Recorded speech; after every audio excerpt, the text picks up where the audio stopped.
I'm Macy Egland. The longest government shutdown in history could be days away from ending. The House could vote on a bill passed by the Senate last night as soon as tomorrow. That version would fund the government through January, restore relief to the SNAP program, and it calls for rehiring terminated federal employees.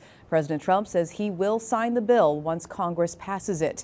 Now, the deal could also start to ease travel headaches for thousands of flyers. However, getting flights back on track could still take days. More than 7,900 flights have been canceled since Friday when the FAA ordered airlines to reduce flights at 40 major airports.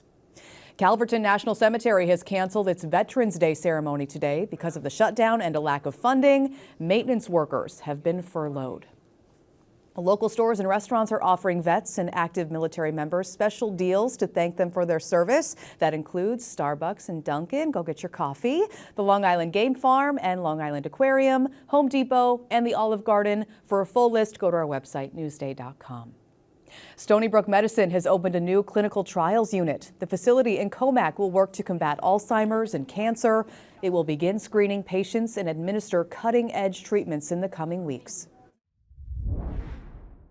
We saw more than 250,000 patient visits last year, so you can imagine the ability to really expand our clinical trials because all those patients would have access to that. Another clinical trials unit is being planned for Stony Brook's Lake Grove facility. Uncle Giuseppe's is opening a new supermarket in Bohemia. The store in the Sayville Plaza on Sunrise Highway opens on Friday. This will be the chain's 8th location on Long Island. The iconic Sag Harbor Hotel Barron's Cove will reopen in the summer with a new name, Faraway Sag Harbor. It will include gardens, patios, and a new flagship restaurant inspired by Italy's Amalfi Coast. Looks pretty. Let's talk about your Tuesday weather now. Not so pretty. You will definitely need to bundle up. It is very cold and windy. Possible snow showers for some of us. Yeah, you heard that right. There is a slight chance that we could see a few flakes later this morning and into the afternoon. Otherwise, it's cold, it's cloudy. With those strong wind gusts, it'll feel like it's in the 20s. Tomorrow, it's sunny in the low 50s, but that wind does hang around. It's dry for the rest of the week, but rain could move in this weekend. You see some rain for Sunday. Right now, next Monday is looking dry.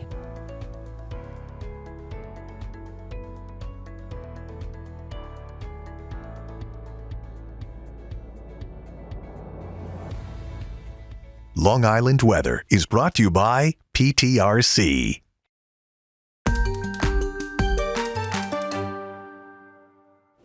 Only in Newsday, 50 states, 50 marathons. A Navy veteran from Wisconsin is going the extra mile to raise awareness about PTSD.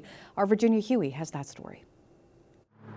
I love America, and I'm just so grateful that I was able to serve proudly in Iraq, Afghanistan, and the Desert Storm. Since retiring from military service in 2011, Navy veteran John Barnett of Wisconsin is racing to save lives on the home front. He's running a marathon in all 50 states to raise money and awareness for veterans and first responders suffering from PTSD. There's so many veterans in America and the world that have the PTSD like me and other illnesses from the wars. For Barnett, the mission is personal. He's running to benefit Paws of War because the nonprofit helped him when he needed it most. It was like a nightmare, a living nightmare. On July 4th, 2012, while serving as an MTA transit officer, Barnett was attacked at the LIRR's Jamaica station and stabbed in the eye. He left the hospital blind in one eye and suffering from severe PTSD. It was one of the most traumatic things in my life. But Barnett found hope and healing of the four-legged kind at Paws of War, which provided him with a service dog, counseling, and camaraderie within a community of veterans. There's so many services here, and all the services combined have just pretty much saved my life. Since starting his marathon series in May 2024, Barnett has crossed the finish line at marathons in 48 out of 50 states. Knowing what he went through and constantly wanting to do something better for the next person, he's a hero in my book. The final leg of his marathon journey will be in Honolulu, Hawaii in December. I hope that I can make the world aware that Paws of War is here so veterans and first responders can get the same service that I received. Reporting for Newsday TV, I'm Virginia Huey. It is such a great story, and you can see more exclusive stories just like that on Newsday.com. Click Get More below that Newsday TV video box. A Newsday investigates big wins for Nassau Republicans this past election day, despite an uptick in Democrats voting. According to the Board of Elections, 32% of registered Democrats voted in county races, compared to 27% 4 years ago. Newsday reporter Joy Brown takes a deeper look. Every picture tells a story, and that's really, really true for the 2025 election for Nassau County Executive. Take a look at this. This is 2021, Nassau County. Bruce Blakeman wins by a narrow margin. Look at all that blue. Now let's switch it over. Take a look. 2025. A lot of those blue areas have turned red and turned pink. Especially, take a look up north. Glen Cove area. In 2021, that was blue. In 2025, it's all Bruce Blakeman all the time. Those two maps illustrate the big difference in voting in Nassau County between 2021 and 2025. And it shows why Republicans in Nassau County didn't just win county-wide. It also shows why they bucked the national trend. You can read more about the story on Newsday.com. Click Get More below the Newsday TV video box.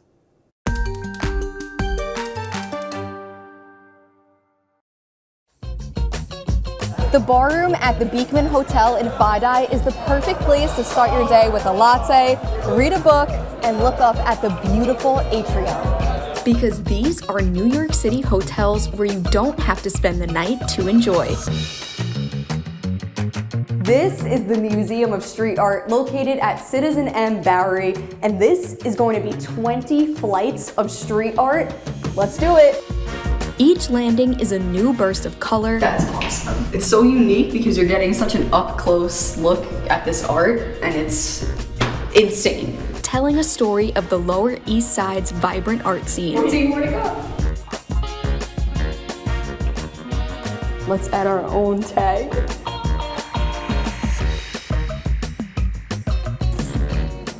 It's about as artistic as I'm gonna get right now. We're standing in the beautiful Thompson Central Park Hotel, but right behind this curtain is something totally different waiting. Once a secret, if you know spot, the burger joint now has tourists lining up too, so get there early. Here at the infamous New Yorker Hotel, you don't have to check your luggage to check out its secret museum in the basement. Artifacts, photos, and letters show a peek into inventor Nikola Tesla's last decade of his life, spent at the hotel. And the final stop is one you definitely won't want to miss. After 8 years, the Waldorf Astoria is back in New York, and Peacock Alley is the perfect place for a nightcap. There's so much history, drinks, and bites to take in at the Waldorf, so come hungry, come curious, and leave with a story to tell. For Newsday TV, I'm Carissa Kelman. I didn't know about a lot of those. You can read more about these city spots on Newsday.com. Click Get More below the Newsday TV video box.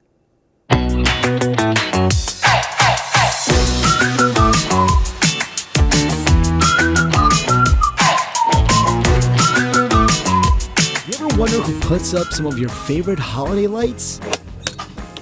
Well, it ain't Santa Claus. Grab your bulbs, we're installing lights.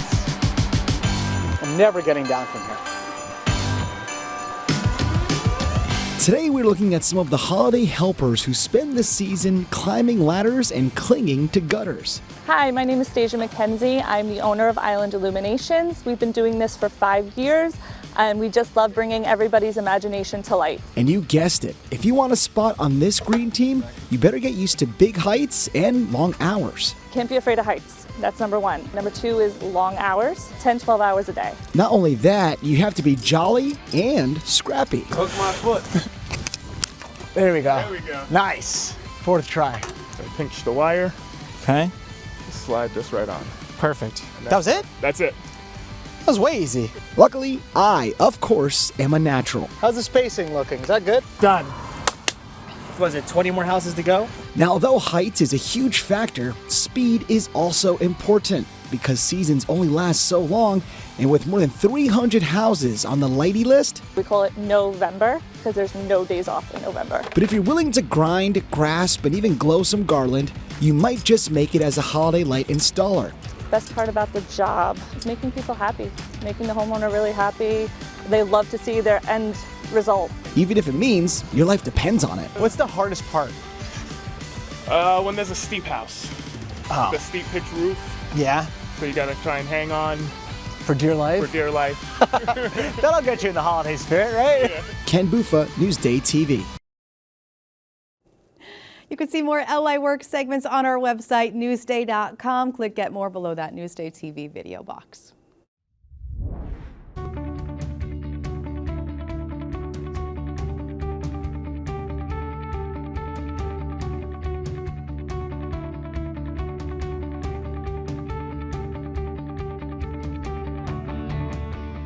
See more on all of these stories on newsday.com and watch us streaming anytime on Local Now, YouTube, and all the other streaming services that you see here. I'm Macy Eglund. We've got more local news coming up.